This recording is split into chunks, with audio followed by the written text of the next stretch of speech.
Good afternoon, everyone. It's my favorite day of the week. It is Tech Talk Day.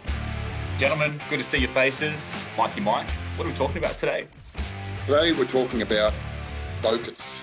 So where's your focus at? Business-wise, within the business, what aspects are you focusing on for what reasons? So a bit of an interesting topic. Who'd like to kick that one off? Anyone? Bueller? Anyone? Look, I'm happy to kick it off. That's fine with me. Word around the traps at the moment is that the sky is falling. I mean, how long can the sky fall for?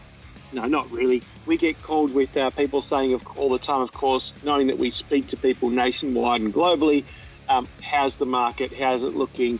And the question I always have for them is, well, how's it looking from your perspective? And it's typically the people who are asking me that have a perspective of uncertainty. And to me, that's okay. Uncertainty happens all the time in business, but I think that you've always got a choice what type of approach that you take. And today we're talking about focus. And the reason why we're talking about focus is because the things that you focus on are the things that are going to get tended to. A lot of people talk at times like this when there's uncertainty, particularly if we're talking about if we can use the analogy of abundance and scarcity. They are basically, you're in the middle of abundance and scarcity when you have uncertainty, and you get a choice to move towards one or towards the other. You can't really have both. And so what tends to happen is when there's more uncertainty, people tend to get fearful and move towards scarcity. And what you focus on during scarcity is things like, all right, I'm looking at my balance sheet and it's not good enough. I want to improve my numbers. How do I do that? With my current skill set and the way I currently feel about this uncertainty, I just need to cut costs everywhere I can. That happens in times of uncertainty. People can go, I just need to cut costs wherever I can. And that's what I would call a scarcity mentality versus the abundance mentality, where someone goes, man, I've got to improve my bottom line. I've got to go out there and I've got to absolutely crush it to save my business, to save my staff, and to continue putting food on the table. I've got to go out there and I've got to crush it. Two different types of mentalities, and that's basically the way that I look at these types of questions.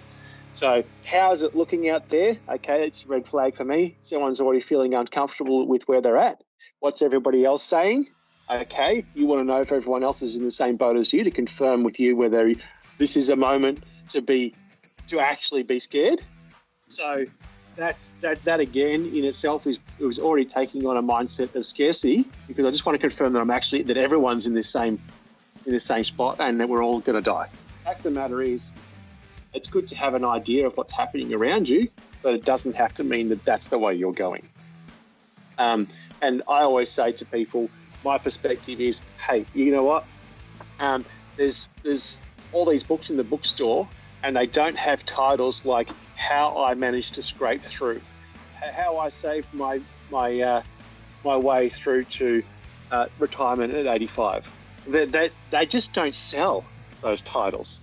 And you've probably never picked one up because you've never seen it as being a useful tool. But when you get to a time of uncertainty, that's kind of the titles that you're imagining, that you're leaning into. So that's basically where today's title comes from, and we're just going to talk about some things there as far as what the things that we would focus on and where the real value is going to come from for your business.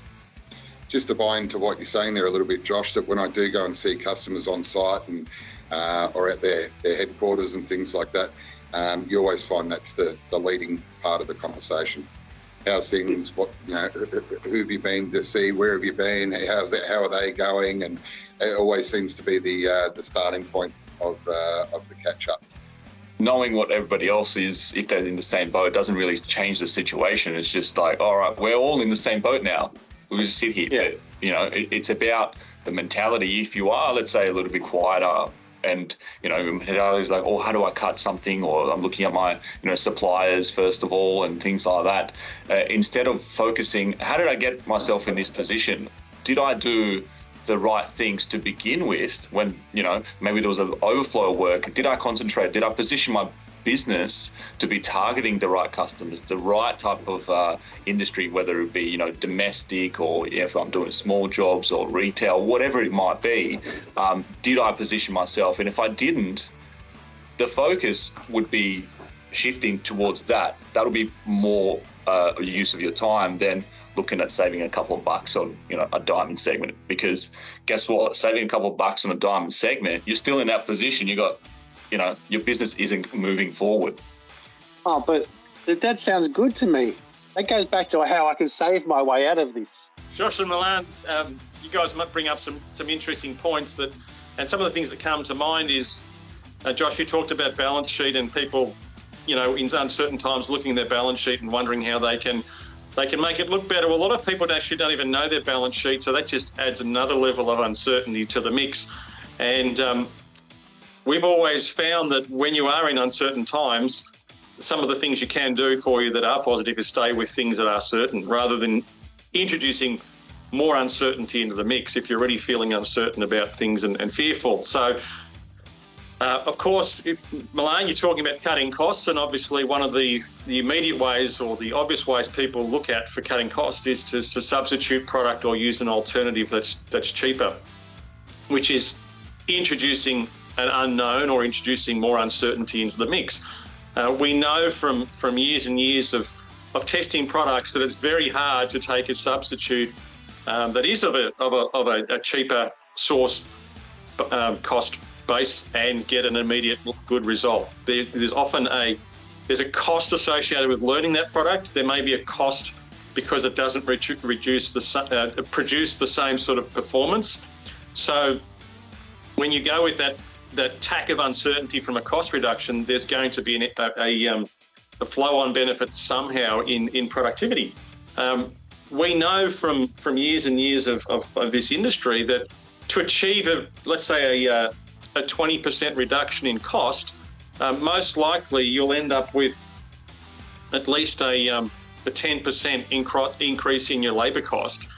So we know that from looking at numbers in this industry for a long time, that it actually ends up costing you more because of the difference between the labour cost in this country and material raw costs. The actual way it comes out in the wash is it tends to be more expensive by introducing that element of uncertainty into the mix, because there is actually a productivity impact from doing something like that. So sometimes the natural response seems to be I can cut costs, but you're actually introducing another uncertainty into the mix, and when you do the numbers and it comes out in the wash, it ends up costing you more. So that's generally not the place to start looking as a first port of call. And that's probably why you've never seen the Red Bull race team turn up to a Formula One race in a go-kart. We're just going to be cutting costs, and we've got a good driver, but we're going to turn up with a go-kart this time to save costs. Probably not going to win the championship that way. That's actually some really good info, Tim. And to me, when you talk about balance sheet and you talk about costs and that sort of stuff, zero is the bottom, right? If zero is the bottom for your business, that's bust, and you're sitting around here and you're worried, you're a whole lot closer to this, and that's uncertainty. How much business and growth and revenue that you could bring into your business is actually infinite. So if you're going to put your efforts somewhere, you're probably better off putting them to go this direction rather than this direction. And even a 10% saving here still doesn't keep you very far off the ground. You want up.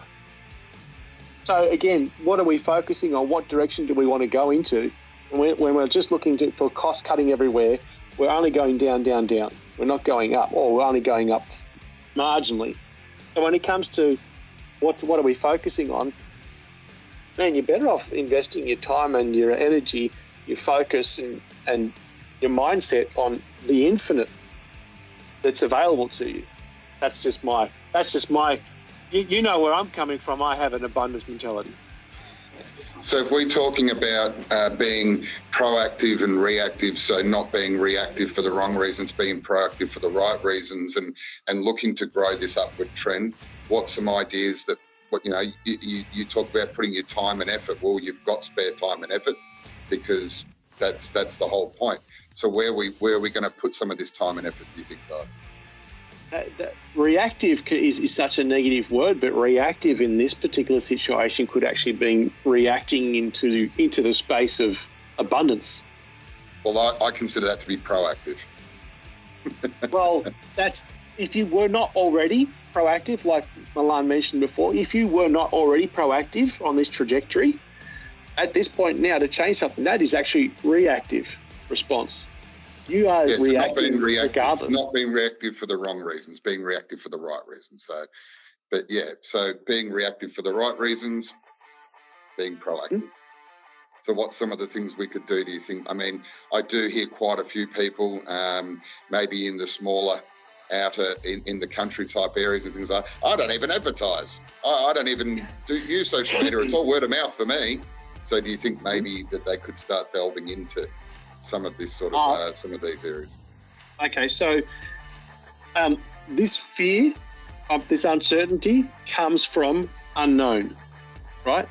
You know all the things that you already work with. You know all how you get your work, word of mouth, all that sort of stuff. That's all the known stuff.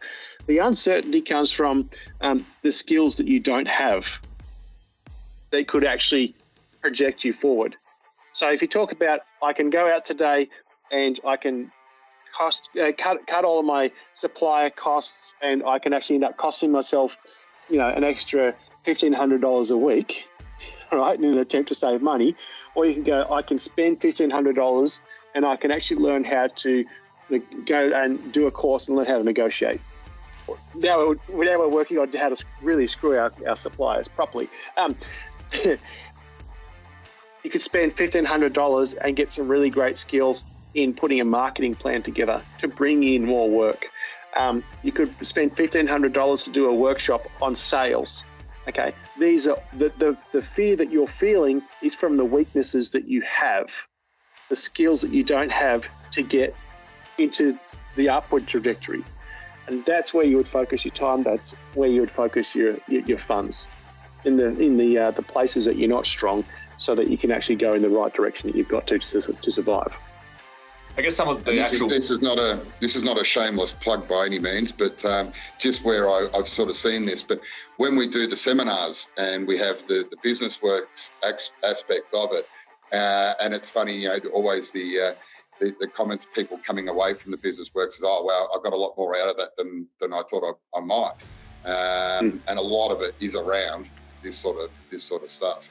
Correct. So yeah, it's interesting hearing that room talking and all talking amongst each other and things like that. So yeah, I see where you're coming from. Mike, you bring an interesting point into it with the obviously a lot of response we get sometimes is I don't have time for these sorts of things. Okay, Josh, that's all really positive, and I think they're all fantastic pursuits, but I don't have time, right? One of the things we do talk about in the business works is looking at your business and finding out where the slack is, where you are spending time that you don't need to be. So we're talking about saving. This is a good form of saving. Okay, where can I cut time? Where can I save time to invest it in something that is actually going to create more? So that's the sort of saving that we do like when we're looking around our business in obvious areas for cutting out slack and productivity holes to create more time to do the sorts of things that both you and Josh are talking about. So that's a good type of saving. Yeah, and just a reminder to everyone, this is actually our last Tech Talk because we no longer have the funds to continue on with them. So we hope everyone appreciated the last 2.5 years of Tech Talk. It's been great.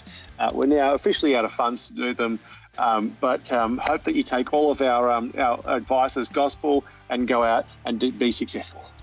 All three of us have had a go at cutting. All three of us have had a go at cutting off Milan. So I think it's Milan to say what he's been trying to say. I'm already out. I'm into the weekend. I'm ready to crack that beer, but I'm going to the savings bin because I don't like to drink quality beer. So Yeah, You're going the clean skins, mate. The clean skins. that's it. I thought you were buying the half full ones. Doing a bit of table hopping at the end of the night, you reckon? Well, thanks, guys. Really good one. I think I say this every week, I'll try to, but obviously comments below or feel free to get in touch, and always appreciate any sort of discussion back. But yes, now that you've mentioned the beer word, it's on my mind as well. So maybe it's time to go and have a frothy. Beautiful. Good topic, guys. Thanks, guys. Cheers, James. Have a great weekend. You too. A meeting warning. That's the life. That's all the credit. That's all the credit we have left. Let's do it. Let's go. Let's put more money into this thing.